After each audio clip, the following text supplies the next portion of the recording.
ভাই রে ভাই, এই ভিডিও দেখে কোনো মুসলিম ভাই ধাক্কা দিয়ে এড়িয়ে যেতে পারবে না, কারণ এটা হচ্ছে আমাদের শেষ ঠিকানা। একদিন আমি আপনি এই শখের দুনিয়া ছেড়ে একেবারে চিরতরের জন্য বিদায় নিয়ে চলে যাবো। আমাদের মৃত্যুর পর আত্মীয় স্বজন এভাবে অন্ধকার কবর স্থানে রেখে চলে আসবে। অন্ধকার কবর খুব ভয়ঙ্কর জায়গা রে, সাপ বিশ্বর ঘর।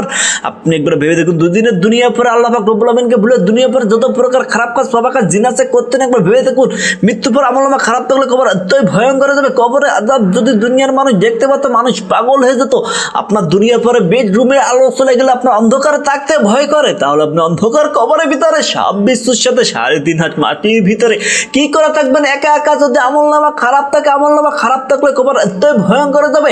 কবরের ভিতরে বিষাক্ত সাপ পোকামাকড় আপনাকে আমাকে ধ্বংসন করতে থাকবে। জাহান্নাম এতই ভয়ঙ্কর, জাহান্নামের আগুনে জ্বালানি হবে শুধুমাত্র মানুষ এবং পাথর। পাথর পুড়ে ছাইয়ে যাবে।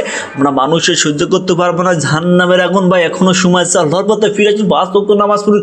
ভিডিওটি ভালো লাগলে চ্যানেলটি সাবস্ক্রাইব করে পাশে থাকুন। ভালোবাসার মানুষগুলো।